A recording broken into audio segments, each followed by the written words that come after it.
चढ़ावा चोरी के मामले में अगले 7 दिनों के भीतर बद्री केदार मंदिर समिति के अध्यक्ष हेमंत द्विवेदी की कुर्सी जाने वाली है। हो सकता है यह खबर आप तक भी पहुंच गई हो। अब यह 7 दिन उत्तराखंड की राजनीति और सत्ता का ऐसा पंचांग बन चुका है जिसमें हर सप्ताह किसी न किसी की कुर्सी चली जाती है। बस हकीकत में कुर्सी पर बैठे लोग ही नहीं जाते।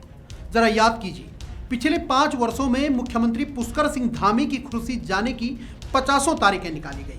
हर बार बताया गया कि इस बार तो पक्का, लेकिन तारीखें आती रही, कैलेंडर बदलते रहे और मुख्यमंत्री की कुर्सी वहीं की वहीं रही। कुर्सी हिलाने वाली अब वही ज्योतिषीय सेवा बद्री केदार मंदिर समिति तक पहुंच गई है। फर्क सिर्फ इतना है कि पहले ग्रह नक्षत्र दिल्ली प्रेस क्लब और भाजपा मुख्यालय के किसी कोने में देखे जाते थे, लेकिन अब बद्रीनाथ और जोशीमठ की गलियों में देखे जा रहे हैं।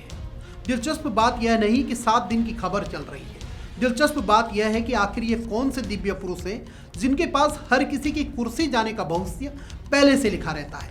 इनका पंचांग आखिर छपता कहाँ है? और अगर भविष्यवाणी इतनी ही सटीक है तो ये लोग शेयर बाजार में हाथ क्यों नहीं आजमाते? सूत्रों की माने तो पूरी पटकथा की शुरुआत मंदिर समिति के भीतर चल रहे उस शीत युद्ध से हुई जिसकी गर्माहट अब मीडिया की सुर्खियों तक पहुंच गई है।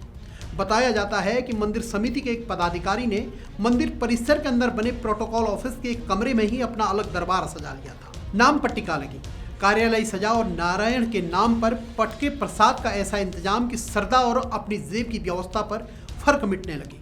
श्रद्धालु आए, पटका पहने और अपनी जेब व्यवस्था भी गर्म होती रही। लेकिन कहते हैं कि जब यह मामला बीकेटीसी के अध्यक्ष हेमंत द्विवेदी तक पहुंचा तो उस पदाधिकारी का पूरा तामझाम उखड़वा दिया गया।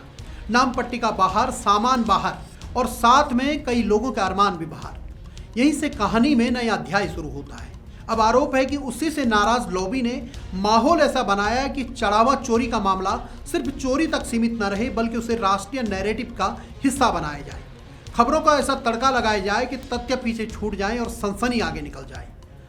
आज वही लोग फिर 7 दिन का नया पोस्टर लेकर घूम रहे हैं। असल चिंता किसी व्यक्ति की कुर्सी की नहीं है। असली चिंता यह है कि क्या हमारे मंदिर कुछ लोगों के लिए आस्था के केंद्र हैं या निजी कारोबार के फ्रेंचाइजी आउटलेट? क्या बाबा बद्री केदार का दरबार श्रद्धा का स्थान है या कमाई का काउंटर? दुर्भाग्य यह है कि मंदिरों में सेवा का भाव लेकर आने वालों से ज़्यादा सक्रिय वे लोग दिखाई देते हैं जो हर व्यवस्थाओं में अपना हिस्सा तलाशते हैं, जिनके लिए भगवान आस्था नहीं अवसर है, श्रद्धालु भक्त नहीं ग्राहक है और मंदिर तपस्थली नहीं बल्कि कारोबार की सबसे पवित्र शाखा है। फिर जब कोई उस व्यवस्था पर हाथ डालता है तो अचानक नैरेटिव बनते हैं, अफवाहें उड़ती हैं, कुर्सी 7 दिन में गिरने लगती है और गुमनाम सूत्र अचानक लोकतंत्र के सबसे बड़े भविष्यवक्ता बन जाते हैं।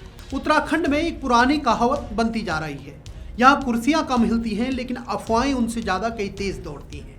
और अंत में बस एक बात, बाबा के दरबार में श्रद्धा का दीपक जलना चाहिए, न कि अफवाहों की भट्टी।